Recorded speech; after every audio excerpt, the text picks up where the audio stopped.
Hello, ladies and gentlemen, boys and girls. Welcome to Table Flippers Podcast, Ministry of Greater Works Christian Church, right here in beautiful Lancaster, California. I am your host, Robert Enos. Here I will discuss theology, doctrine, politics, social and cultural issues, pretty much anything I feel like talking about. But basically, I flip tables. Please remember to download each episode. That's very important. Download each episode. Hold on tight. It's going to be a bumpy ride. All right. Hello, ladies and gentlemen. We are back for Table Flippers. Only today we're having coffee shop talks. That was Dree's idea. I thought it was spectacular. So she gets one of these. Bam. There we go. Today I have a very special guest today. We know her and call her Dree. She's going to introduce herself in just a moment. But another fantastic young lady who's making things happen in her world and in her life and the lives of many other people. She's studying hard. She's working hard. She's raising a son who I like to wrestle with and try to steal his shoes and stuff. But nonetheless, he always beats me up.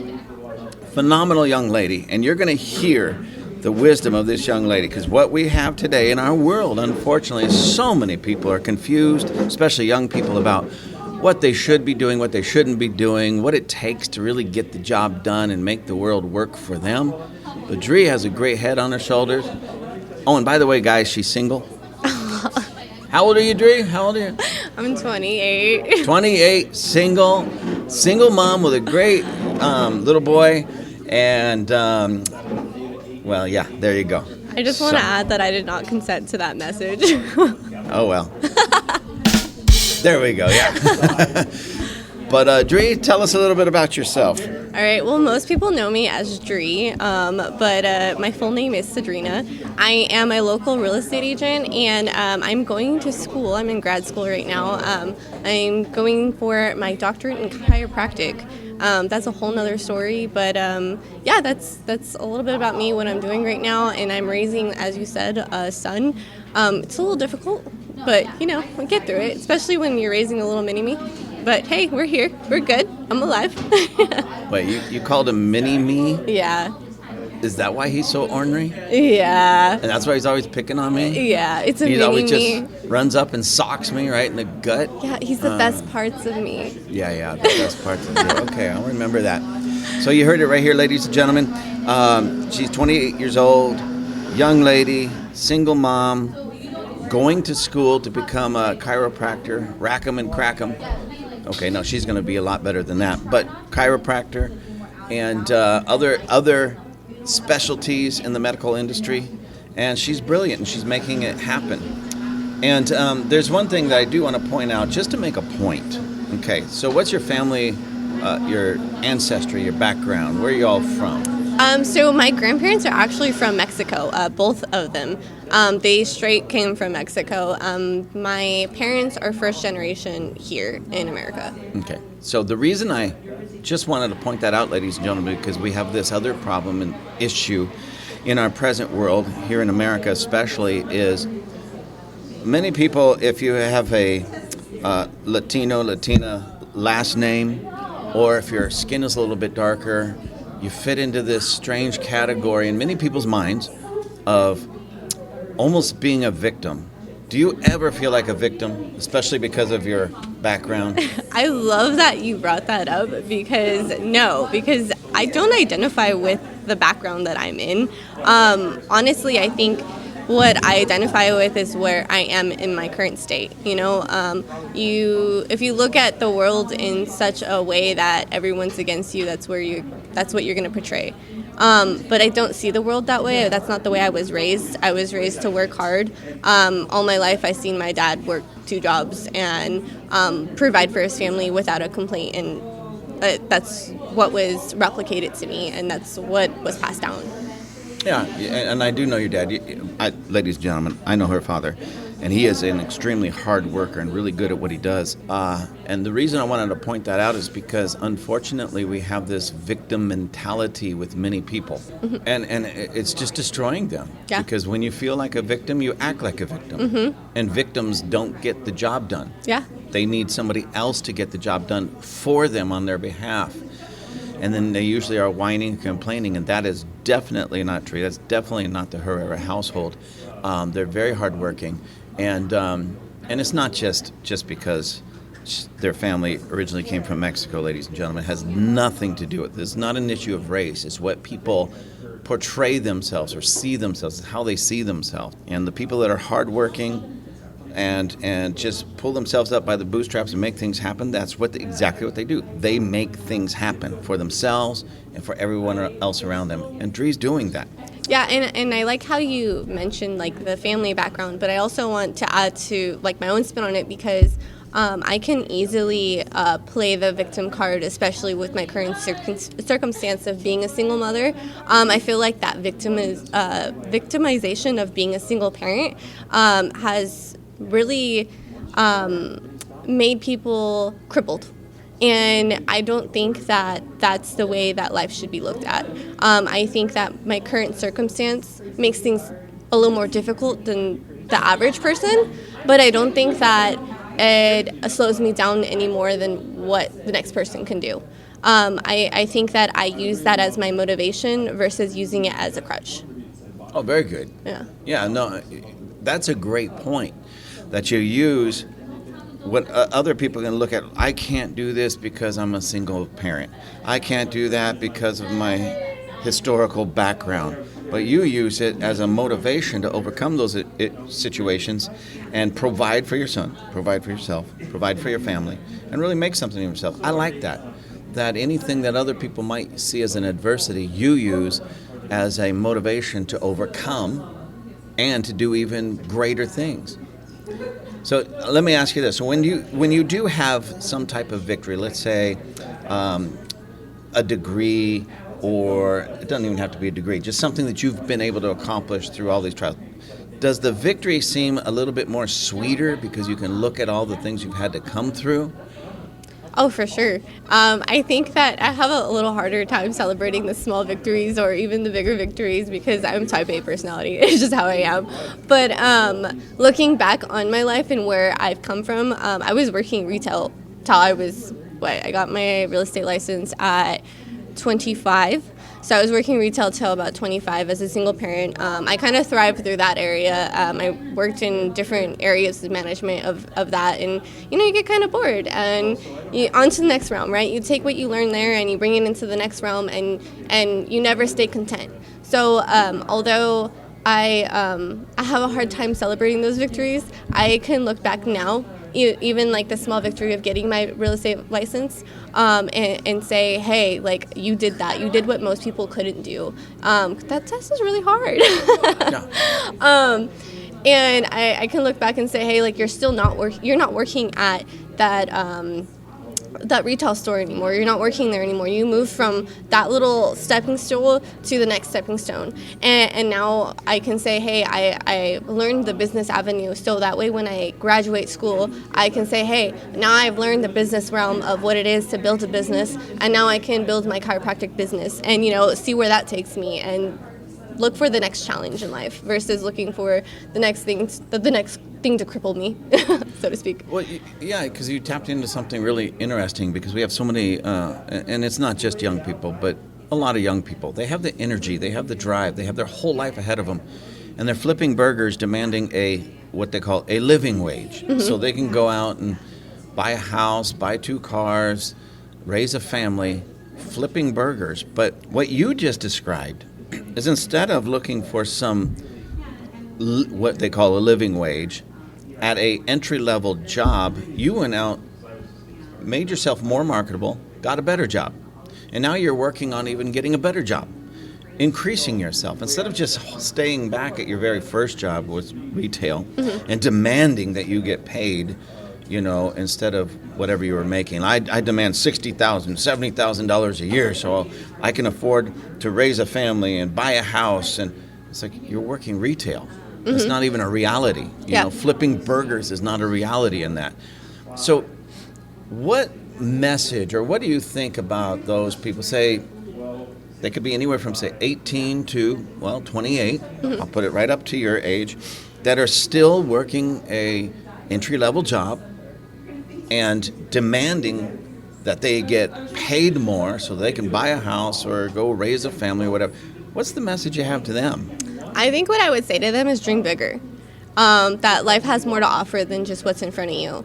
And to find what really makes you excited, you know? And it doesn't even necessarily mean go to college. I obviously am a person that believes in college because I am in college.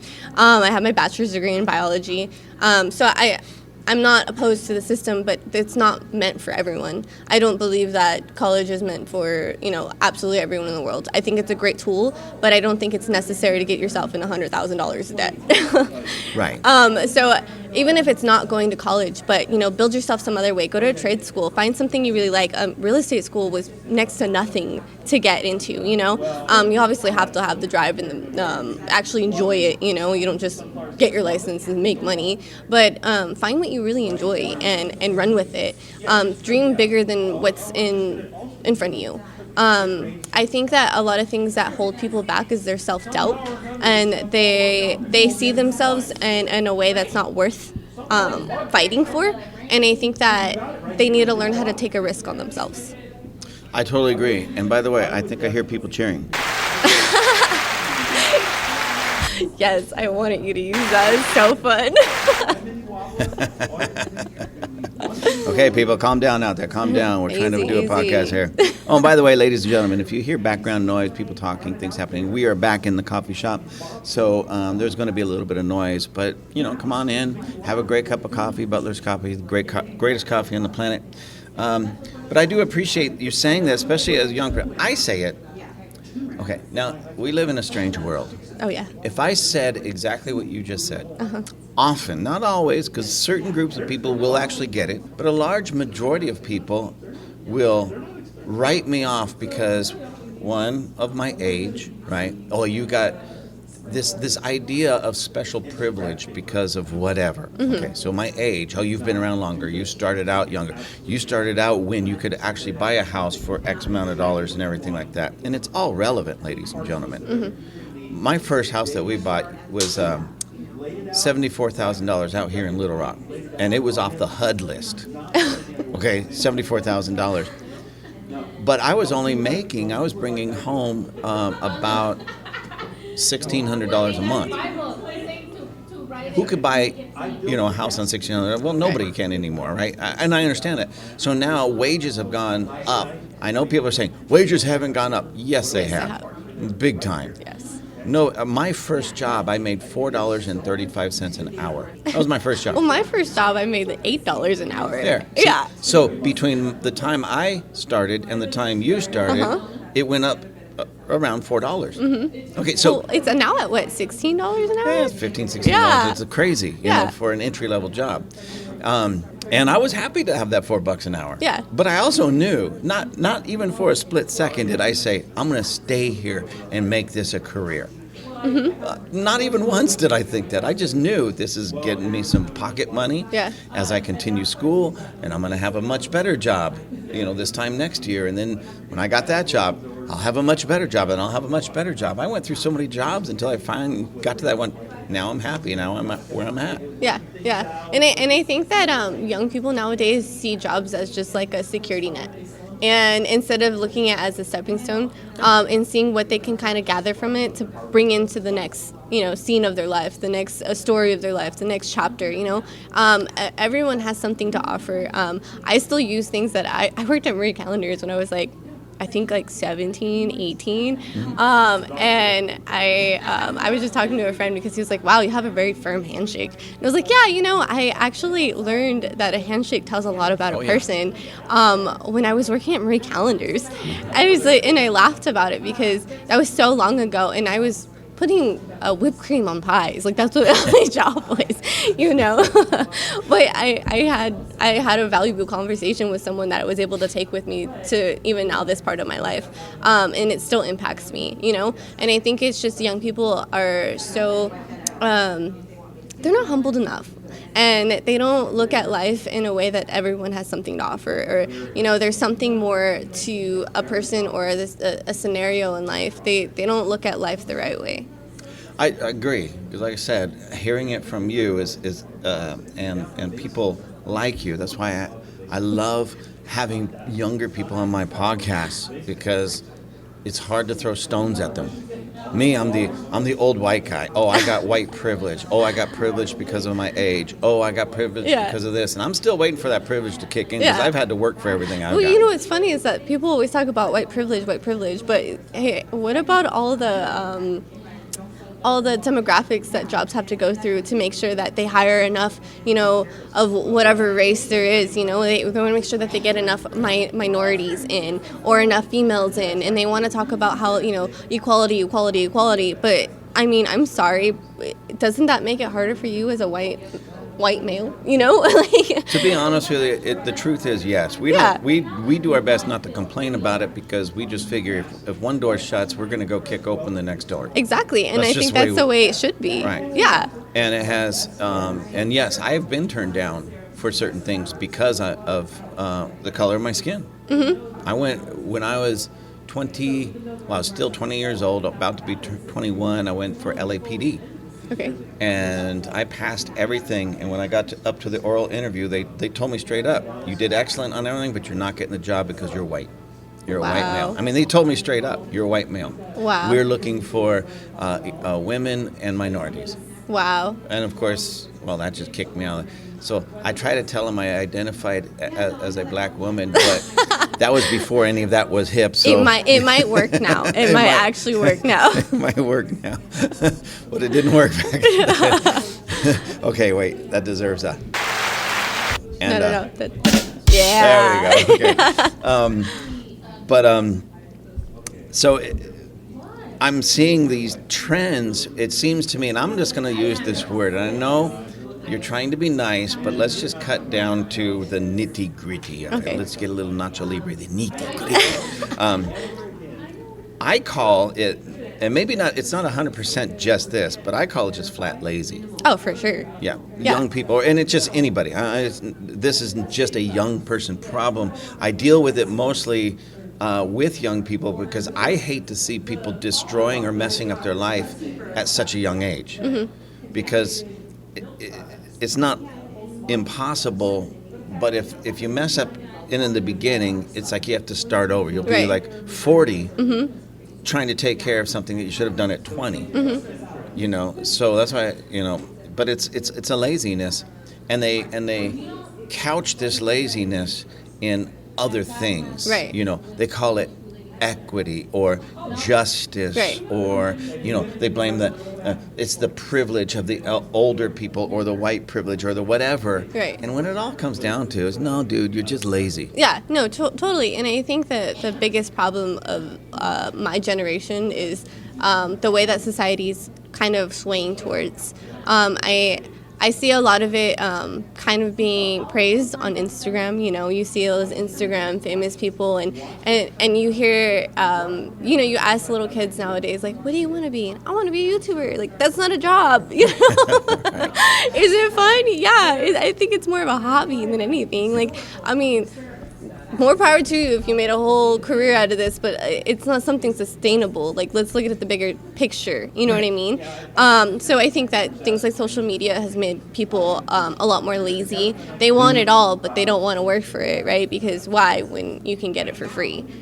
In their perspective, right? And then not only that, like, let's talk about the government. The government's giving out handouts like crazy, and that's why people are getting lazy. Like, why should I work that hard if I can get it for free here? Like, especially here in California, like the system is so jacked that they'll give money, thousands and thousands of dollars, tax-paying dollars, to people that don't deserve it. Right. And don't get me wrong, I think that there is people that actually need the help and the assistance just to get back on their feet, but it's not the way that you're supposed to live. I don't think that people should stay that way. Oh, I agree. I mean, they have 3 and 4 generations of families on welfare. Mm-hmm. I mean, that wasn't a hand up to help somebody out in a moment. That became a lifestyle, multi-generational lifestyle. And when I was younger, again, when I was running around as a teenager, things such as welfare and those types of programs or those types of things where you got money for not working, that was embarrassing. Yeah. Nobody wanted to do that. Right. I mean, it was like, the people that did that were the people that were genuinely, they were at their wits' end and they had nowhere else to go.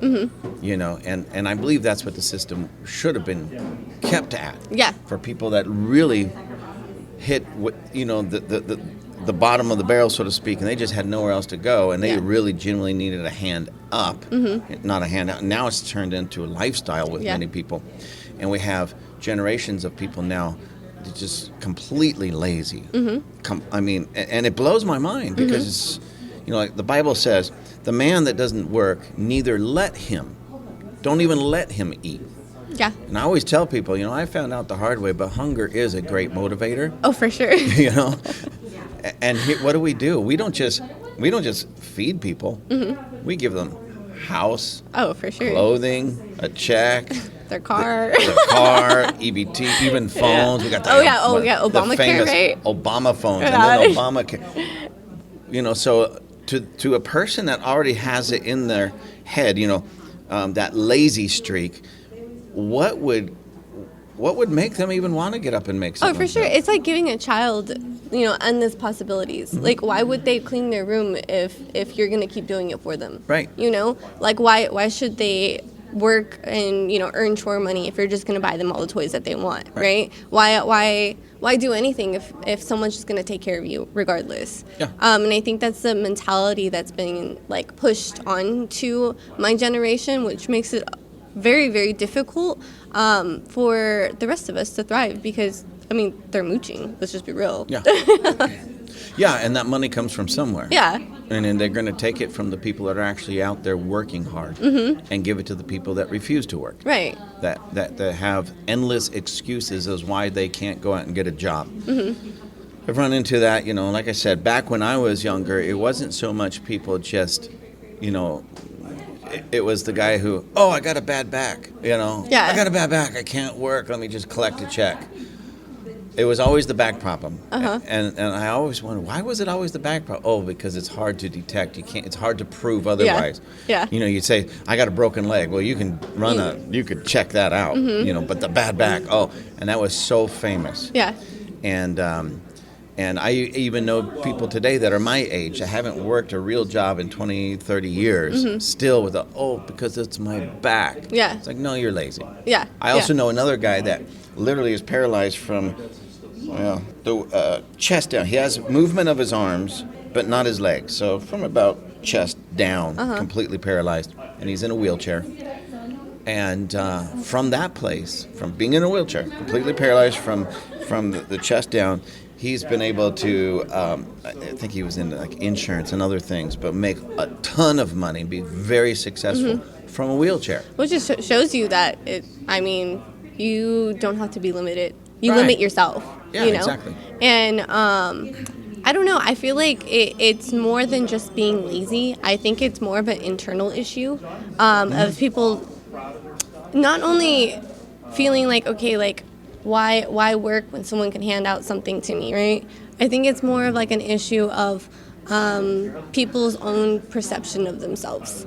Like, it's just like maybe a self-value thing. I don't know. It's very interesting to really like dive deep into something like that because it just doesn't make sense. Like, I know when I work and when I earn things for myself, it gives me like this instant gratification, right? Yeah. This like, wow, I did that. Just like how you were talking to me or asking me how I feel when I accomplish something new. Yeah. You know, I feel empowered. I feel like, wow, let's take on the next storm. Like let's do something else. But like, in that aspect, like, these people don't see themselves as a value, and I feel like it makes them more victimized than anything when they continue to take those handouts.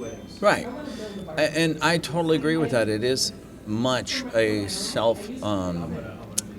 image, self-value and self-image, because the reality of it is people that really have a healthy self-image, they tend to be hardworking because not that they're looking for the praise of other people around them. It's that self-worth that says, like you just said, I did this. Yeah. And it's not an arrogant thing. It's not a pride thing because they may not tell anybody else. Yeah. It's like the woodworker that's really good at his craft. Right. And when he can stand back and look at something that he made, whether a desk or cabinets or whatever, and he could have a smile on his face and go to bed knowing, I did that. Right. That is spectacular. I did that. Yeah. Nobody else even knows. Yeah. He doesn't like parade it around, driving around in his truck with a big sign that says, I built this, I'm the best. He doesn't have to. No. Because he has that healthy self-worth based upon his own personal victories. Exactly. So when people have these low self-esteem, that's another thing that growing up I heard a lot about, low self-esteem and self-esteem. Everybody got a trophy. Well, how do you build self-esteem? By having personal victories. Yes. Yeah, I think that's a big attribute to building yourself and building your character. And not only that, like I said, building your character, I think that's just a whole nother snowball of like information. Oh, yeah. Like we could talk about how just working hard, it builds your character around other people and like what you're willing to do in order to get from point A to point B. Your morale around it. Like, how are you going to get there? Are you going to do it the harder, longer way and learn every step of the way so you can replicate it later on in the day? Or are you going to, take the fast road to it and try to, have this microwave persona with your accomplishments? And okay, fine, go ahead, go try that microwave route and see how far it gets you, and see the longer route will always bring you more value. The longer route will give you more than than life itself can give you at that very moment, if that makes any sense. No, I absolutely agree with that, because it's like a lot of people, they'll go through, say, 2 or maybe 4 years of college. They'll get a degree and then expect to step right out of college, grab a job making $150,000. Yep. And then get mad at everybody else because they didn't get that job, and they look at their piece of paper as being worthless when it's not. Yeah. It's just you haven't proven to the rest of the world that your character is built, that you are in long terms. Because, I went through 4 years of school. That's still 4 years out of a lifetime. Yeah, and it's actually funny because now that 4-year degree doesn't mean as much because of how many people are actually getting it. Right. Not that, I'm not bashing it. I think that it is a valuable piece of paper. You work hard for that, but you can work harder. I know so many people that their parents paid them through college, and what did that create? Because you had no opportunity for growth in a work environment. People are gonna see you after you get that 4-year degree piece of paper, and they're gonna be like, "Wow, that's great. So where'd you work?" Well, I have never worked in. Okay, well, you don't have life skills. Right. You don't have life skills, so I can't help you. Right. And okay, well, that comes to too is I have a friend. She went to school at UCLA, and she got her bachelor's degree and minored in entrepreneurship or something like that. And she worked slightly, but she didn't really get into too much of internships or anything like that. She didn't really network herself. When she got done, she tried getting into real estate and realized that this is different, and it felt so bad because that's the reality of most people. You spent thousands and thousands of dollars on this education that means nothing because you didn't work on your character. You didn't work on who you should have been, and now it's just a waste. Can you rebuild that? Yes, but you're going to have to start from the bottom when you could have started from the bottom back then. Yeah. So at that in itself, I was just like, wow. And it's funny you even bring up that because I was having a conversation with a mother that was actually here at Butler's, and we were talking about her daughter going off to college, and I was like, that's so awesome, like so cool, and I was like, I'm proud of her, and so we started conversating, and she was like, she was expressing like some people's concerns about her daughter being in college or something in a way, and I was like, you know what, I had to finish part of my undergrad online, and it was harder for me. Like I'm a single mother. Like how was I supposed to go to college full time at that time of my life where it was just chaotic. Like, it was hard, but I got it done, right? But I didn't have the in-person experience that most people did have. And I told her that was the one thing that I did regret, because those connections that you make while you're in college says a lot more about your degree than you just getting the degree itself. And so I told her, I was like, it's so great that she's having those opportunities to go out and venture out and make those connections now. while she's in college. No, that's actually, you made up. You got to slow down on making all the great points because I can only hold on to one at a time. I told you she was very wise. All you young men out there around 28, she's single. I'm just saying. Anyways, I agree with that because I'm not saying every college experience or every person in college, okay, but often it's a very controlled world, and it's not real world. They might stay in a dorm. They go off. Yeah, they go off. They leave mom and dad, which is a good thing on that. But they stay in a dorm. They get their meals taken care of, usually on some kind of program. Yeah. And they don't have to really wander too far off the campus. Everything's right there. Right. So they're with people, for the most part, they're same age, same demographic, all huddled together for 2, maybe 4 years on the same campus. They're all eating in the same place, maybe not 100%, but at least a large enough majority of them that they connect with the same people. And it's not real world in the sense, very few, some do, will go off campus and get a job. Yeah. But not all the time. Yeah. It's rare. In other words, it's campus life is right there. Where else in the world is life like that? Right. It's unrealistic. Yeah, it's unrealistic. Yeah. Exactly. So they come out of school, they got a degree from the work they did on that controlled environment, but it's not real world. So that employer's like, you want me to pay you $50,000 a year, 60, whatever it is. Right. And you have no real world experience? Yeah, you got a degree. That just tells me that you were at least he sees that you were able to buckle down and do your work. Right. And do what was asked of you. So that's a plus. But in a very controlled environment, because if you don't leave the campus, what else are you going to do? Right. And it's really hard to learn off of people that have the same life experience as you. So it's like, oh, where are you going to go from there? Yeah, because like I said, most everybody, except for maybe some of the professors and that occasional older person that's going back to school for whatever reason. But usually everybody's about the same age, same demographic, all that. They have pretty much the same goals. Yeah. Especially if it's a specialty kind of college, like maybe a Bible college or a medical college. Well, they all have the same goals. They all have the same. That's not real world. Yeah. When you get out there in life and you, say, buy a house and you move into a neighborhood, you might live next door to a police officer on one side, maybe a fireman or somebody who works for the fire department across the street, maybe somebody who has their own small business over here. It's totally different. Yeah.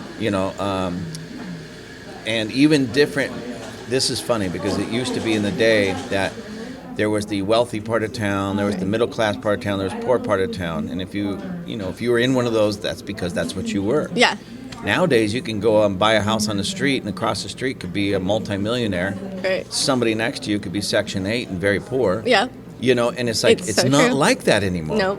So the real world is become very diverse. And that's not the case on these college campuses. They don't have that real world experience. They don't. And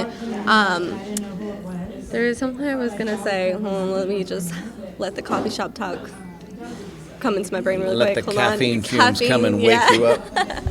Oh, okay. So probably not as educated to say, but I seen a meme, and it actually cracked me up because it was a person talking about when they were like 18, one of their good friends at work was some like 30-year-old. But they're like, you won't get that anywhere else, that diverse age gap. Yeah. And it's so funny because you learn so much in that arena. It took me back to, like I said, all the jobs I've had before. My first job was in movie theaters. Like, I was scooping up popcorn. Like, Popcorn scooper. Yeah. And then, I'm like, all right, this is not the life for me. After 3 months, I was like, all right, I got to go somewhere else. So then I got into retail and I kind of stayed there. But I say a lot to say is that that's where I grew. That's where I learned. And my very last retail job was working at Sephora, and I still look at everything that I've learned from my boss that took me under her wing and took a gamble on me because I had no makeup experience. Like I've never, like, I didn't dabble and I just wore it, you know. And I was like, no, I have retail experience. I sold myself, you know. Yeah. And she believed in me so much. I remember one time she had this conversation with me, and she was like, I want to give you your own store. Like, I want to build you to have your own store. And I told her, I was like, look, this isn't for me. Like, I was like, I want to be a nurse. Like, I can't. I'm not going to be here forever. But it was those conversations that made me look back and say, no, I can do more. I can because this older person sees something in me that I didn't ever see. And that if I never had that diversification of life, then I would have never been able to move forward. That is again, ladies and gentlemen, I'm very happy that Dree is here, because from her vantage point, a young single mom, and talking this way, it's so refreshing, because I remember when my kids were little, and they're, well, little for me, but getting out there where they started getting, thinking about getting their first jobs and everything, I always told them, and people would tell me I'm such a bad parent, but I would tell them, I hope that your first job, you have to work really hard, come home with a sore back, sweaty, and I hope the pay is terrible. And I hope that you hate that job. Right. And even my kids look at me, why?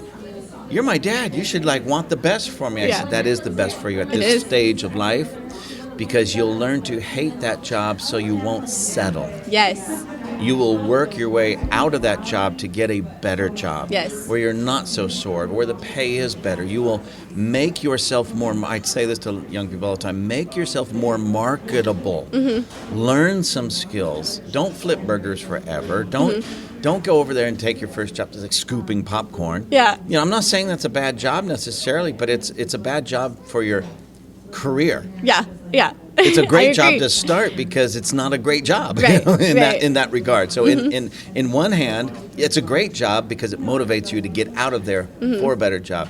Yet on the other hand, if you stay there too long, it becomes a terrible job because I don't care who it is. Right. You're better than that. Yeah, totally. I agree with that. It's a humbling experience, and it's an experience that I hope that even the generation after me learns. And it's actually terrifying because you look at the generation after me. What is it? Gen Z? Yeah, what are we at? Gen Z? What's next? I don't know. They ran out of alphabet. Don't get them started on the alphabets.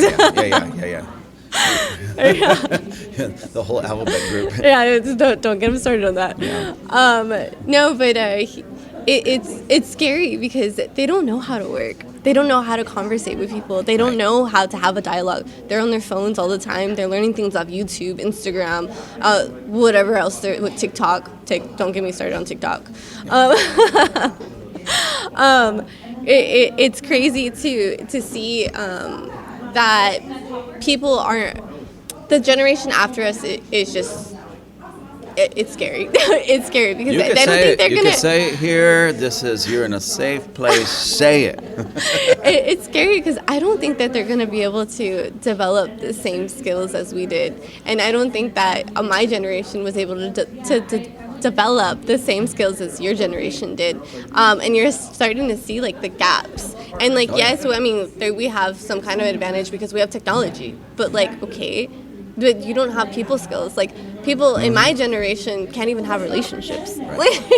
They're having a hard time having relationships, and you're only seeing it dwindle off even more as generations go on, right? Right. And it's scary, but it's just, I feel like the prime problem of it all is probably going to be is that people in their ethics, their work ethics, their morale, it's a problem. Yeah. People need to learn how to unlazy themselves.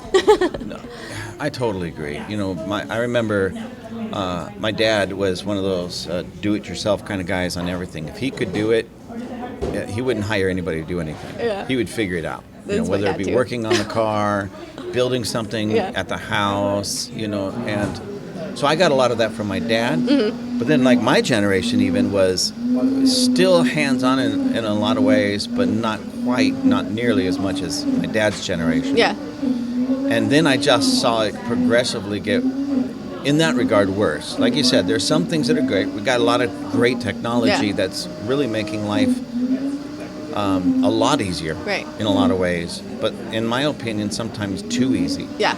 And I don't want to be one of those guys that say, we're going to need to get rid of technology. No, I just think we need to grow in our discipline. Yes. To know when to put technology down. Yes. And let's say pick up a hammer and build something, or put our phone away and actually have a real world, kind of like this.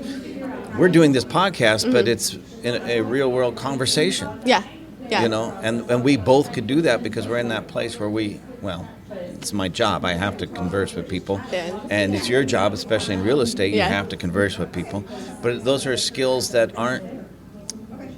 they're not necessarily natural all the time. They're required. You have to work on them. They're required. You have to build it. Definitely have to build it. And I like how you touched on the communication aspect because people don't know how to communicate. Right. They don't know how to communicate how they're feeling. They don't know how to communicate properly just to convey, like, hey, this is what I want. You know, I want this job, so hire me. They're just like, the way that people have dialogues nowadays is just very uneducated. Right. In a world where we have education at our fingertips, you know? Yeah. Not only that, like a book, just pick up a book. Like, you don't even need technology for that. Wait. What's a book? I mean, it's a group of papers with words on it.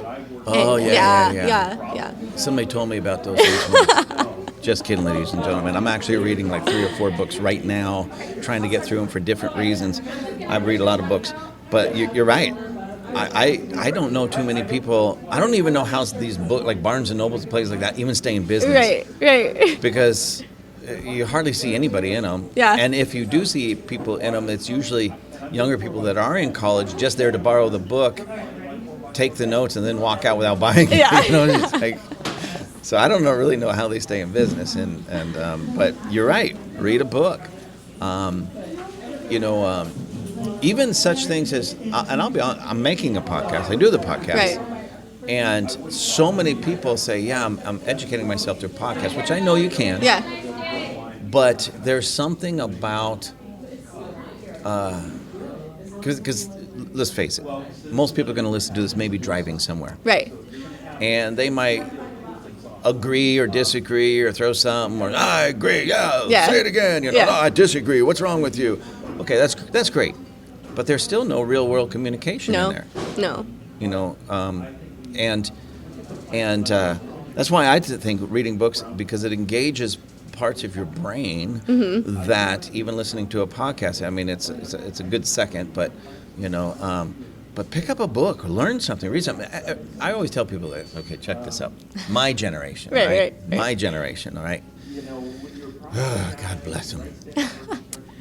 You'll find that one, and she says, I just don't have any friends. I just don't, I'm so lonely. I don't have any friends. Nobody likes me. And then they go out, you just want to pull out your violin and start playing it real wee, wee, wee. And, not, I wish I had a violin, so it's definitely not this. Okay, that's not what you want to do. You just want to pull out a violin. I wish I had a violin sound on there. I'm sorry. I used to play it. I could have just. Oh, you should have. Long time ago. And I asked those people. Here's my first question. So, when's the last time you invited somebody out? And they just give you that blank stare, like, well. You want me to do that? Well, I just don't know who to do it. Right. Especially if they're church folks. There's a whole church full of people. Yeah. You grab them by the shoulder and you point them at somebody in their basic age group, demographic, and everything. Go ask that person out for coffee. Yeah. We even have a coffee shop here you can bring them to. Yeah. It's like, or the famous, I'm just so lonely, okay, this is what I want you to do tomorrow. I want you to step out of your house, lock the door behind you, and walk somewhere, a restaurant, a coffee shop, somewhere where there's people, and just start introducing yourself and having some real world conversation, talk to somebody. Yeah. And they look at you like deer in the headlights, like, what? Like I was just speaking, I don't know, Japanese or something. They just didn't hear anything. Yeah. It's so funny though. It's that same mentality of like everyone wanting someone to come to them, right? Yeah. That's the same mentality that like people have with life, right? Mm-hmm. Oh, money's supposed to just come into my pocket. and I'm just supposed to be successful, because success is just going to gravitate to me, and the people have that mentality of, you don't have to go out and work for it, you don't have to go out and reach for it, you don't have to go out and do anything, but they forget, like, it's the baby steps that add up to that big move, and it's that's just really funny. It's a funny perspective. It really is, and it manifests. I think it's the same root problem, but manifests in different people in different generations, different ways. Yeah. Like the one person, I don't want to get a job because I want it all to come to me. Yeah. They owe it to me. Yeah. Or the other person, like, I'm lonely, and nobody ever wants to talk to me. It's like, it's the same real problem. Yeah. Get your butt out there and make something of yourself, if it's relational or if it's financial or whatever. And I think it's funny, too, is that you see it a lot in the church world. Yeah. Like, a lot. And I think growing up in church, like, it was funny to see because you did see, I said I wanted to be a doctor or, like, nurse or whatever since I was, like, 4. Mm-hmm. So I remember when I used to say it, I'd get, like, this weird look because, you grew up in the church. You're supposed to be part of the church. And I'm like, well, how are you supposed to work? You have to work, right? And I remember my dad growing up always saying, he was always like, no, you have to work for what you have. Yeah. You have to work for it. Like, no, I know God can bless you, but you have to work. And I'm like, yeah. And it was just this, like, a weird ideology for some people. It was like, oh, well, we can't just be so spiritual that, like, people just gravitate to us, right? And we're supposed to be so spiritual that, money just falls into our laps. Or, like, relationships just happen. Or, if I just sit here in church, like, I'll get married. Like, no, I mean, you got to get out there. You got to get out there. You got to figure out life for yourself. You got to go work for it. So it's really funny. Anything worth having is worth working for. Yes. If it's not worth working for, it's not worth having. Yes. And a lot of people haven't figured that out in their life yet. Yeah. And that still blows my mind because, if I want to, I really love my truck, but if I decided one day I want a Rolls Royce, well, that's out of my present budget. But I would realize I'd have to go work for it. Yeah. I'd have to be a little bit more creative, a little bit more marketable, figure it out. Yeah. Cut corners over here. And I don't mean in a bad way, but, cut back on my spending over here, work a little bit harder over here, put myself out, get the money, go buy my rolls. Yeah. I like how you, like, kind of laid out the plan, though. Because a lot of people were like, no, it's supposed to happen. It's supposed to just be there. Like, I want it, manifest it, right? Like, no, there's steps to it. And I think people get super, super overwhelmed with the steps. And, like, the process. They're like, oh, no, it just looks so overwhelming. Well, how about you get yourself a planner and you start planning out little things that you can do to work out to that one big step. And that big step will eventually get you to start walking, and then you can start running. But we have to take things one step at a time. Absolutely. It kind of, like, it reminds me of, like, when people start working out at the gym, right? People are like, okay, I want to start running. And I'm like, no, you haven't even walked for, like, 10 minutes in, like, the past, like, year. Yeah. Like, don't do that, It's like, no, you got to take baby steps. Like, okay, take out your sugar, let's just start little. Like, stop drinking soda every 2 hours. Like, like, let's just start small and start to work your way up to a tolerance, And once you build that tolerance, you can go a little bit higher. Like, get that first job. Right. And once you get that first job, grab everything that you can from that first job, and then get a better job. It's just like it's the small little things that people don't realize that they need to make. Yeah, and we have a whole bunch of people in our culture and society that demonize work. Yeah, it's funny. I don't understand it because work, when you work, see, I guess maybe it's the word itself, work. Oh my gosh, it's going to be something I hate doing every day. I'm going to come home sore. No, ladies and gentlemen, we've said this. If you find something you really love and turn that into a job, you'll never work a day in your life because you'll love it that much. Yes. So when I say work, that's what I'm hoping people start seeing. Yeah. It's not going to be your first job, and it shouldn't be your first job. Right. Your first job should be hard, and to the point to where you hate it so much, you're motivated to work harder to get into the realm you really want to be. Yeah, and even if you don't know, you're young and you don't know where you're going yet, and you haven't even explored life yet, or even if you're a little bit older, it's never too late. Right. But you got to take that first step and figure out what you like, but you won't ever know what you like until you make that first step, right? Yeah. You have to explore. You have to dabble in a couple things. You got to figure out, like, okay, is this something I like? Okay, it's not, like, okay, let me find something else. I'll go to the next job, you know? Right. Find the next, like, niche and then work with that. Yeah, and it could be anything on any level that really can basically produce a paycheck. Yeah. I mean, look at, I see people that are like candle makers that just make scented candles that are making a lot of money, and that's something that they enjoy, they like, and they're making candles, and they've turned it into a business. Yeah. And here at Butler's Coffee, selling coffee and ice cream and teas and pastries. Yeah. It's like, if that's what that's what you really like, it wasn't that. When I tell people how we ended up with this place, it blows people's mind. They look at me and go, well, I could do that. Yeah. Well, of course you can do that. Yeah. Of course you can dream do that. bigger, you know? Yeah. Find something you really, really love. And if you don't know it off the top of your head, that's fine. You know, Right. just find it. I know when I first got into real estate, I had a coach. He was great. He was so funny. He had told me, he was like, "What's your why?" And I was like, "My why? Like, what is that, right? I mean, why?" And I was like, "I just want to make money. Like, I need to make money, you know?" Yeah. And he was like, "No, find that thing that makes you want to get out of bed in the morning, that thing Right. that motivates you. Find why you want to be here." And I was like, "Oh, wow, that's super profound, right?" And then another thing that he told me that was super profound was, people want to know, like, and trust you. And if you can gravitate to those three things and you can figure out, how people could know you, like you, and trust you, then you're going to be fine. Right. You create a niche for yourself. Yeah. And that's what we're doing. We're robbing young people of their true creativity, even at a very young age. Yeah. And then by the time they get out into the work world age, 18 and beyond, pretty much that creativity, not 100% of them, but in many of them is just completely gone. They don't know how to create a life for themselves. So they expect somebody else to give them one. Yeah. Because their creativity has been destroyed. Yeah. And, I appreciate you keep saying that word, dream. Yeah, dream bigger, dream. Yeah. And I don't mean fantasy fruitcake stuff. I'm No, talking yeah. about real world dreaming. What Something can obtainable, I yeah. do? If like the young person that's just likes working with their hands, okay, become a mechanic. Yeah. Well, there's not a lot of money in it. No, not a lot of money in just that grease monkey mechanic that works out in the front yard. Yeah. But there are classes that you can take to, say, work on BMWs, work on Rolls Royces, Yeah. work on Mercedes. Yeah. And when you get jobs in those types of shops, Yeah. you do make a lot of money because you're working on high-end cars. Can Yeah. you imagine being a Ferrari mechanic? How Yeah. much money they would make? Oh, I can only imagine. I mean, whew. Yeah. And that's a real-world possibility. Yeah. If you like working with woodworkers, doing custom Yeah. kind of woodworking, high demand, because everything is just so puzzle piece. Like you can go into Lowe's or Home Depot and buy a whole kitchen and just hang it up yourself. Yeah. I know that because I've done it twice.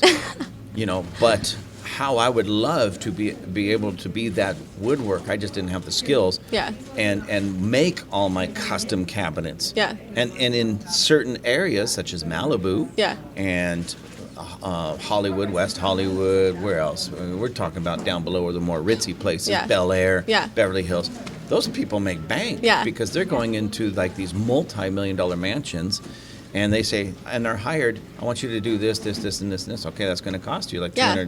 $300,000. No problem, I'll write the check. Yeah. And that's real world stuff. Yeah. And from what I'm understanding is there's a big need for that because everybody was sold on, you got to get that college degree. So Yep. nobody's going into the trades anymore. Yep. And I love that. I really, really, really love that you said that because success was measured by your degree. And I feel like that was like such a false ideology that people had, was that success should be granted by how much education you have, Yeah. versus on how successful can I be with the skill set that I have in front of me. Right. And you can do anything as long as you love it, right? And you put your mind to it and you really just push towards that. But I think that the idea of just college was shoved down so many people's throats. Yeah, absolutely. That it made it unenjoyable to dream. Right. And I was always big on college because, at least, like I said, when I was coming up, college degree did actually mean you were going to make some more money than the guy that didn't have it. Right. So I was always pushing my kids to get it.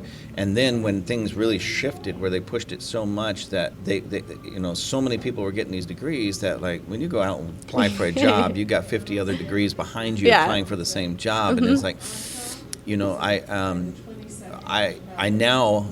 I'm not against college. Right. I'm still not against it because but I always tell people, get a real world degree, not something that you can go out there and make worth money. it. Yeah, that's worth it. There's certain things where I'm just like, well, that was a little silly. You could have read that in a book. Right. Exactly. It's like getting a degree in gender study. If you haven't figured out what a man and woman is, 4 years in college isn't going to tell you. It's not going to help you. Right. They're not going to tell you. I got a bachelor's in basket weaving. Where are you going to get a job weaving baskets? You know what I mean? You could have just started your business on your own. Yeah, you didn't need that. Go get some leaves and weave them together. Okay. Yeah. But so you couple that with somebody, say, he can go to like a 1-year trade school, say welding. Yeah. They get out of that trade school and go get a job as a welder. Making $90,000 to $100,000 a year is opening for a certified welder. Yeah. And if you go get specialty, like underwater welding, now that would be cool. You could fight sharks and weld at the same time. At the same time, where are you going to get that? Where are you going to get that? And they make, like bank. I can only imagine. So, so there's all kinds of different things like that. Some people just like, I'm just not.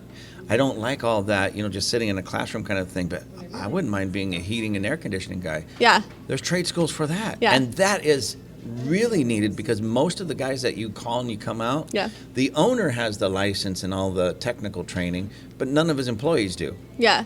Because it's just hard to get them, so they'll just hire anybody. And so when you actually can get these young people around that mechanic, like me, if I was starting all over again, I would be in trade school for so many. I want to weld. Yeah. I want to work on Ferraris. I want to, I want to do this. I want to do that. There's endless possibilities. Oh, yeah. You just got to put your mind to it. You got to apply it. But it's just like this whole idea that the college is a one-way thing. It's not. It's not a one-size-fits-all. It doesn't accommodate for anything but a lot of debt. So you better make sure that you're going for something you really, really enjoy. Right. Exactly. And there's even ways to even keep some of that debt down, a lot of that debt, like go get a part-time job and pay as you go kind of a thing. Maybe you can't do that 100%, depending on the degree you're after. Right. Maybe you can't do that 100%, but even if it's, say, 30%. Yeah. I mean, let's say you would normally incur $100,000 in debt for a degree. Right. And you can pay 30% of it off as you go. Uh-huh. Well, 30%, that's a pretty good chunk. Yeah. Well, I mean, for me, like, I worked 2 jobs going for my associates, and I walked away with, transferring over to my undergrad with 0 debt. I didn't start acquiring debt until after I went into grad school or undergraduate school. Yeah. So, I mean, even now, like, I'm still paying for, my undergrad while I'm going through grad school because I don't want to end up with all that debt, Right. And I can easily just sit back and just, not work while I'm in grad school because it's hard. Like, I have 5 classes, I commute 2 hours. Like, it's hard. But at the same time, it's like, I don't want my future to be pushed back because I didn't want to make moves now. Right. Right. And you're raising a son, traveling 2 hours to get to your 5 classes, and working a job, and you're making it happen. And I see these... I hate to sound like this because I know it sounds like I'm picking on people, and I guess in a way I am because it's just so... Well, so you see these people, again, in this college dorm mentality where everything's right there on their college. Right. And they hang out with the same small group of people. Mm-hmm. They go to class with the same group of people, and they're usually going after some degree that's just nonsensical. Right. Incurring all this debt for a degree that's really not going to do anything for them. Right. And then they become complainers. They can become whiners, and you can always almost. Maybe not always, but almost always make them out. Right. They're the people that are in these groups of anywhere from 3 to maybe 10. Mm-hmm. They all have different color hair. They're usually, not always, a little overweight. Right. And what's funny, they didn't enter college looking like that. Yeah. But they ended up looking like that. Yeah. They got piercings all over their face. Yeah. And tattoos, usually visible, sometimes on the neck, back of the hand, something like that. and they whine and complain. And they're fighting for equality. And they're fighting for equality, yeah. And they're usually fighting from a strange place, they stand up for, BLM, Black Lives Matter, but they're a bunch of purple-haired white people. Yeah. Or like, oh, you're really doing something now. Yeah. and then they're going to tell everybody else how they should feel. Yeah. It's like, oh, they see somebody else, like a white person wearing a Mexican poncho. Oh, that's cultural appropriation. You can't do that. Well, dude, that purple hair is a cultural appropriation. Okay. It's like you're offending the purple-haired people. Exactly. You're so rude. Yeah. I mean, all those tattoos are cultural appropriation because that's not. It blows my mind. And here's one for you. I've been wanting to do a podcast on this, so Okay. this is a little teaser. Okay. Along the lines of cultural appropriation. I did a little research, Okay. on Levi's of all things, okay? And Levi's were created by some white people. Oh, okay. Okay. Now, ladies and gentlemen, this is it's sort of about race, but not racism. This is more of a joke, but to make a point. So, anybody, if you want to go along that cultural appropriation line, anybody that wears Levi's that's not white is cultural appropriation. Think about it. Dang it, I've been being I know, cultural see? appropriated. Yeah, no more Levi's for Dang you. it, gotta get rid of my jeans. I don't even wear Levi's anymore because of other reasons. I don't agree with some of their stances on stuff. Right. It's sort of like Starbucks. I don't drink Starbucks because of their stances on And you stuff. have Butler's. I know, Butler's we coffee. have Butler's, the best coffee Yeah. in the world, by the way, ladies and gentlemen. But I was thinking about that one day, and I just started chuckling, going, this is so ridiculous, because I've been to China, and I've come home. They've given me some shirts that are clearly Chinese, like Right. the collarless. That's like, I look like maybe a Bruce Lee's priest, Wow. like the priest collar. Yeah. Not white and cool like the kung fu guys. It's Yeah. like bright purple, so it's like Bruce Lee. I call it my Bruce Lee priest shirt.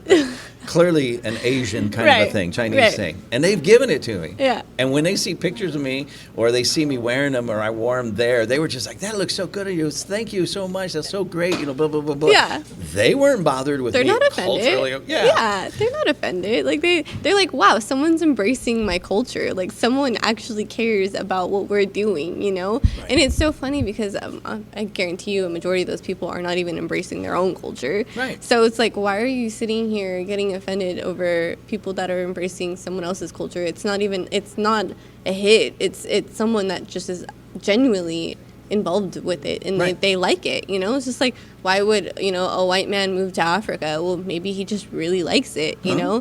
Like why would he move to Japan? Like maybe he likes the culture. Yeah. You don't know what the person's motive is. It just really blows my mind. It's actually, in a lot of ways, I mean, to me, it's like it's a living comedy skit. Yeah. But what's sad, what kind of takes the humor out of it, is this is how people really think. It's a real world. So Yeah, you're it's like, scary. Ooh, mental illness much, Yeah. But yeah, it's silly. Yeah. Because I go to Mexico quite a bit, and they often give me clothing or hats Right. and things like that. Yeah. And I wear them all the time. I don't really care. And so I guess I'm culturally appropriating when I wear my straw hat that was given to me by a Mexican pastor in Mexico. Yeah. Like, should he not have given this to me then? Like, So go ahead. I want you to ask me a question. Ask me if I care. do you care? No. Good. Good for you. Because it's silly to me. Yeah. It's Yeah, just it like, is. it's back to the Levi thing. It's just kind of a common, I wouldn't expect anybody that wasn't white that wears Levi's to Right. go, I'm going to burn my Levi's. I can't do this. I'm culturally appropriating. Knock it Yeah. off. Wear your Levi's if you want to, Yeah. I mean, geez, it's just silly. It's gotten to a really, really silly way of thinking. I don't know. There's a lot of things that just make me like, wow, is this real life? Are we really like in America? Or the place that everyone longs to be? Like, this is America, Yeah. It's scary. It's crazy because, again, some of these same people that are doing that are the ones that want a free ride. Yeah, it's very true. So in a way, even though they're lazy in that work ethic area, they're not fully lazy people because they'll expend They're capable. energy arguing with you about what you're wearing or not wearing. Yeah. About whether you accept or don't accept the LGBT, the alphabet group. Right. Whether you are a fascist or not a fascist. And they'll argue with you. They'll even come over here and spray paint our window. Yeah. So it's like they're not completely lazy, but Yeah. they're putting their energies in the completely wrong place. Yeah, it's Take- just the way that society is moving, you know, Yeah. and that they're just letting society move them that way. And Yeah. if the right people don't stand up, the wrong people will. Oh, absolutely. Yeah. There's been a gap because the good people that have a decent head on their shoulders did, and I kind of understand it. They're just busy living their life, Yeah, creating a world for themselves, Right. creating a world for their children. right. And they don't have time to go and combat these knuckleheads. Mm-hmm. But at the same time, if we don't make the time, the knuckleheads will take over. Right, right. And what we look at and go, that's completely abnormal, will then become normal, not because it's right, Right. but just because it's just the way everything went. Yeah, So ladies and gentlemen, if you're wearing Levi's and you're not white, you're culturally appropriate. we I all can't even are. get it out of my I just start laughing every time I say it. By the way, ladies and gentlemen, before anybody writes any nasty letters calling me a racist or a homophobe or any, a Levi-phobe or something like that, I'm completely having fun with this. Wear your Levi's, go for it. Wear your, what do they call those African shirts? I forget what they call them. I There's a don't certain know. name. I almost said djembe, but that's a drum. I have a ton of them. Okay. I've been to Africa many Yeah. times. I tried to wear them a few times, especially in the summer because they're loose and they're super comfortable. Are they? Oh, they're great. Nice. And I had some people get mad at me that you can't wear that. That's African. It was given to me as a gift Right. from real Africans Right. in Africa. And I'm sorry, like, what if you really are African? Yeah, so when Rion comes Yeah. over, he's as white as I am, and he's actually South African. Exactly, It's like- exactly. They don't even, so we have a friend that's actually Egyptian. Uh-huh. And so she's Middle Eastern. Right. Got the Middle Eastern look. She goes, I'm a real African. You guys think I'm a real African. And I'm just like, this is just too crazy in our world.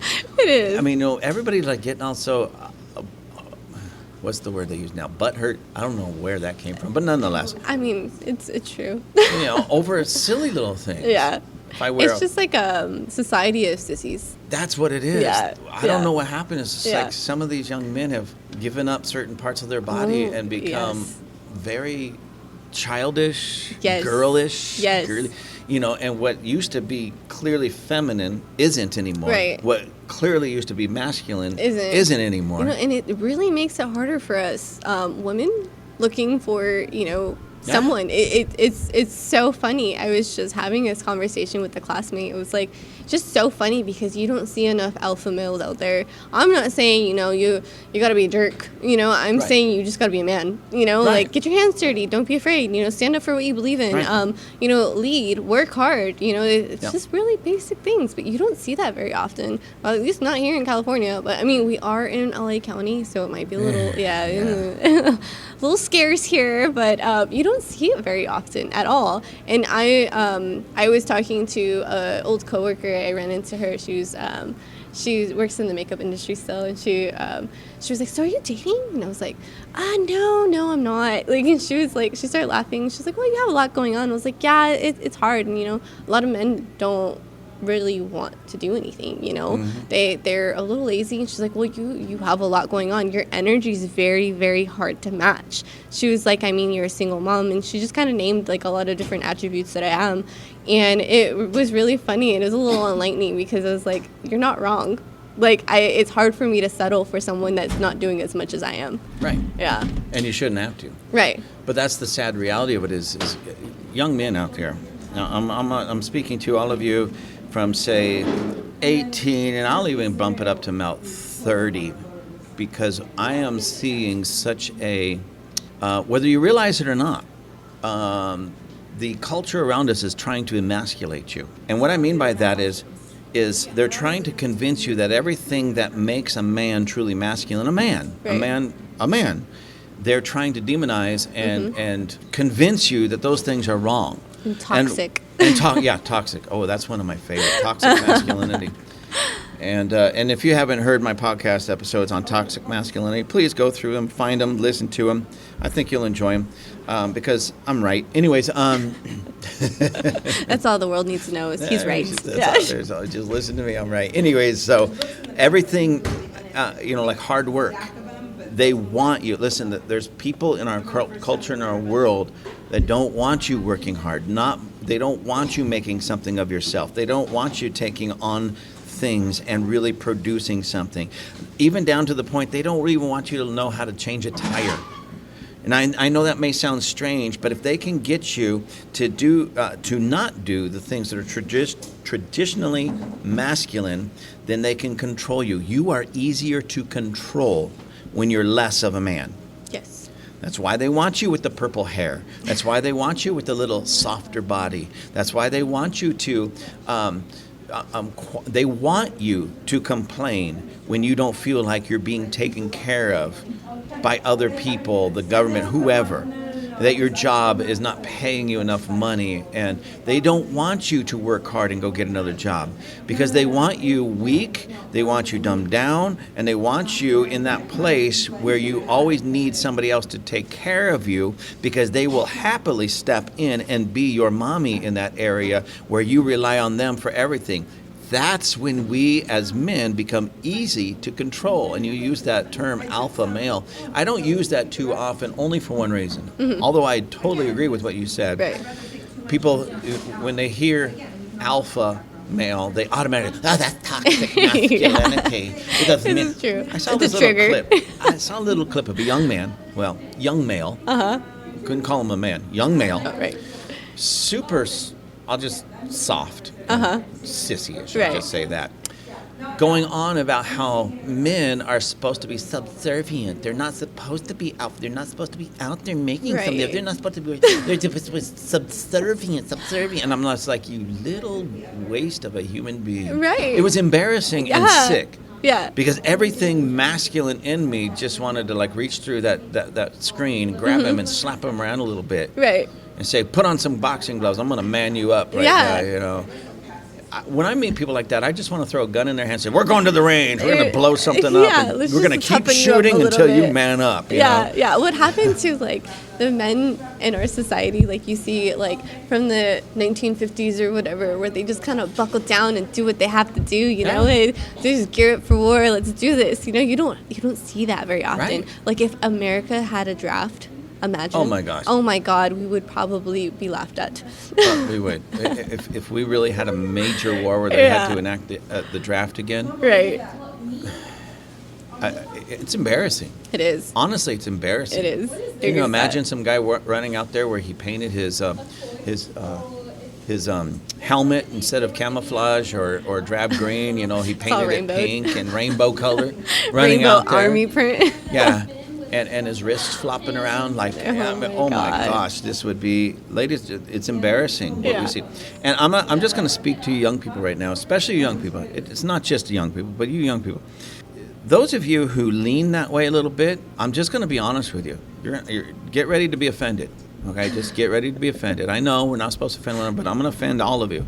You bunch of little sissies. You're embarrassing. You are actually embarrassing. You're not men.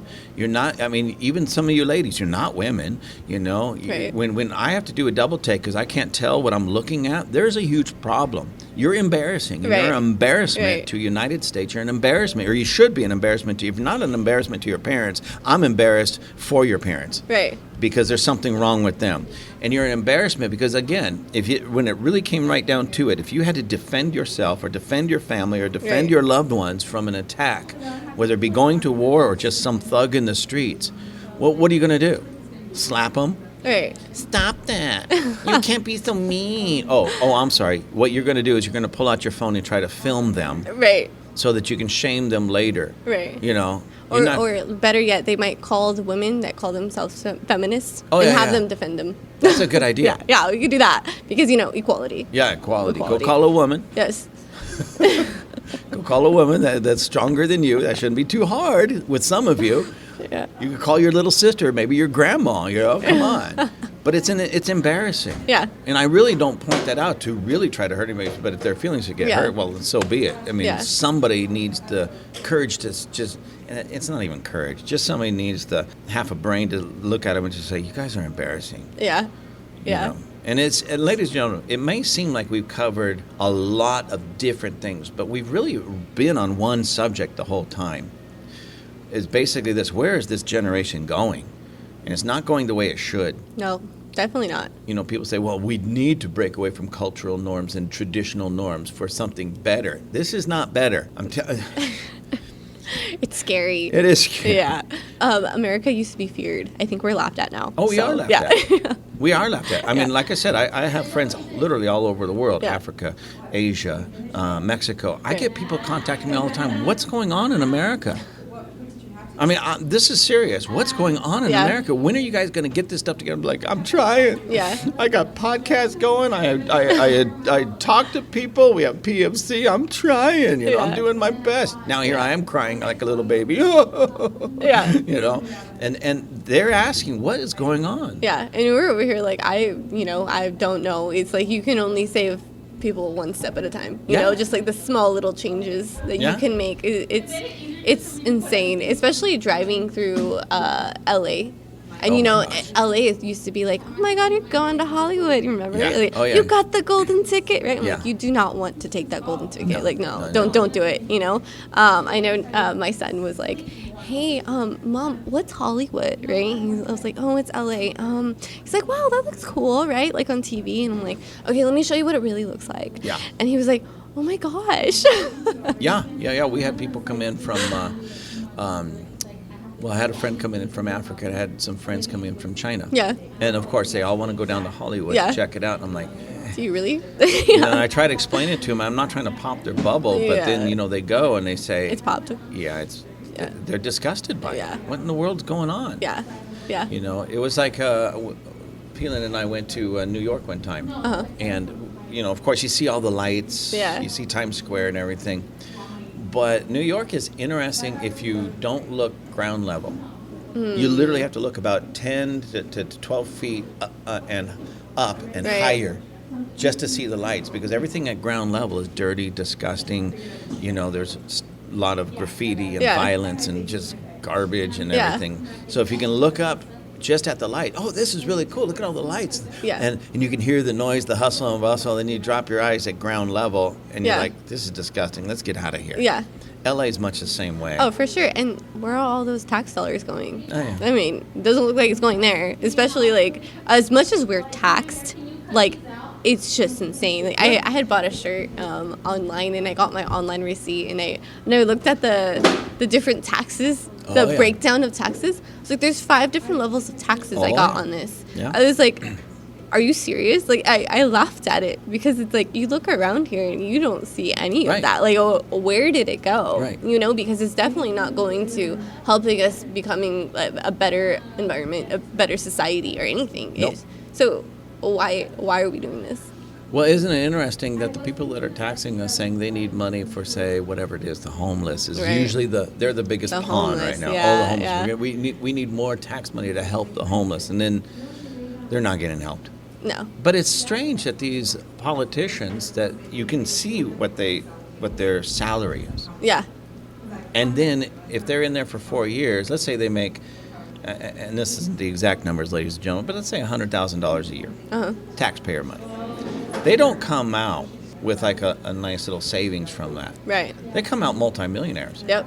Well, how do you become a multimillionaire in 4 or 8 years making $100,000 a year? And now you're worth like 10, 15, 20 million dollars. Yeah. So I wonder where all that money is going. Makes you wonder, Yeah, huh? it makes you wonder. Uh-huh. I He's mean, definitely not here. I have no clue. I have no idea. Hands on cheek, looking like what's his name from Home Alone? Okay. There you go. Makes you wonder. Makes you wonder. So, anyways, let's wrap this up a little bit. So, we basically been talking in a fun way about the same thing, about people in general, not just the young. I focus on young people because I don't want your life messed up. I don't want you to get to my age and then realize, maybe I should have listened way back then, or maybe I should have done things a little bit different. Maybe I should have gone this way instead of that way. Get it together now. Find out what really made your grandparents and even your great-grandparents, their generation, thrive and work, and then do what they did. It's not that difficult. Yeah. You know, really, it's not that difficult. It's just like marriage. You know, how have you and your wife been together for 33 years now? You know, how do you make it work? Well, we can sit down and talk about it. Yeah. I'm not saying that it's not difficult sometimes in marriage. Yeah. But there are keys to it. You work at it. Yeah, thank you. You work at it. I don't want to have to work. They have this fairy tale. We just going to be in love, and it's just all going to work out because we're in love. Rainbows and unicorns and sparkles just shimmer down. Yeah, tell me how that goes a year into this. You know what I mean? Because when real world hits, and now you have to work if you're going to keep it together. Yeah, you know? yeah. And I don't say that just about marriage. That's anything worth having. Is worth working for. Yeah. Really quick, I was listening to this podcast by Jordan Peterson, and he was talking about humans. He was actually breaking down the whole Jacob wrestling with God. Uh-huh. And he was like, we're contentious people. We're humans, and we need to contend. Right. Like that's what our inner being is, right? It's what builds us. And he had said, if you don't have anything to contend with, then you're not gonna thrive, pretty much. Right. Like, you need to find a spouse to contend with. So if you're contending with your spouse, it doesn't mean that it's the wrong thing. It's just, as long as you're not throwing books at each other, right? Yeah. It's a healthy thing, Yeah. And people don't realize it. Well, then that means that we are not just human, but Peelan and I are superhuman because we're very contentious. We're always arguing about something. I mean, in a good way, Yeah, it's good. It challenges you, and I think that's that's the best way to look at it. Is you find someone to challenge you. You find something to challenge you. Yeah, and that's where people don't want. Again, don't get me started. But people just don't want the challenge anymore. No, they don't. They don't want to work at it. But what's interesting? The people that thrive in the challenge, those we call them the A personality, or whatever, the alphas, or whatever. They're the ones they're out there making life happen. Yep. They're driving the nice cars. They're in the big mansions, and they're getting picked on, and they're getting oh, look at that guy. He did, but hey, he worked for it. Yep. He worked for it. He went out there and again wasn't afraid of the challenge. Yeah. As a matter of fact, often thrive in the challenge. Yep. Now, I'm not saying that's an automatic for everybody. Not everybody's automatically wired that way, but you can learn it. Exactly. You can learn it. You can learn to contend with it. You learn, and it doesn't happen automatically. It's something that happens in baby steps. Yeah. You fight the small soldiers before you fight the giant, And I know it can happen no matter who you are, because if you're a human being that was born and then you learn to turn over, how the first thing, oh, look, he turned over by himself, yeah. And then you learn to crawl, and then you learn to walk, and then you learn to run. Yeah. If you can learn all those things as an infant, you certainly can. And those are all challenges. Yeah. That's challenging for an infant. That's challenging for a little baby. Mm-hmm. If you can learn that as a baby, how much more as an adult? Yeah. 18 to 30 years old as an adult with all the possibilities in front of you, all your intellect in front of you, everything that you have at your disposal, and even some of the technology that you have at your disposal, you can overcome anything. Yeah, just humble yourself and keep going. Yeah, and work, get busy, work. Did we say that word enough? Work. Work on yourself. Invest in yourself. Make yourself more marketable. Do you think people are hearing me? Can you hear me out there? I guess we'll find out after this. Keep the cards and letters coming, ladies and gentlemen. Anyways, Dree, it's been a pleasure having you. Is there any parting thoughts or wisdom that you want to share with everybody? Gosh, I feel like I said a lot already, but dream big and don't be afraid to work and stay humble. You heard it right there, ladies and gentlemen. And again, young men, she's single. Oh my gosh. But I'm telling you right now, no losers. No losers. You got to get through all the guys at the church before you can get to her. So if you're willing to work for it and you got some money and some drive, hey, come and see, pay her a visit. I still don't consent to this. Well, ladies and gentlemen, we're out. We had a great time. And again, write us and let us know how we're doing. Yes. Thank you for having me. Oh, you were very welcome. Thank you for being here. Thank you again for joining us at Table Flippers. Please check out our merchandise. We have hats, hoodies, water bottles, all kinds of cool things. You can find all of our merchandise at tableflippers.com. That's tableflippers.com. And please write me. Please let me know how I'm doing. Write me at gwccrobert, that's one word, gwccrobert@gmail.com. Give me the good letters, give me the bad letters, tell me the great things I'm doing, tell me the bad things I'm doing. I want to hear it all. Have a great day. Table flippers is flipping awesome.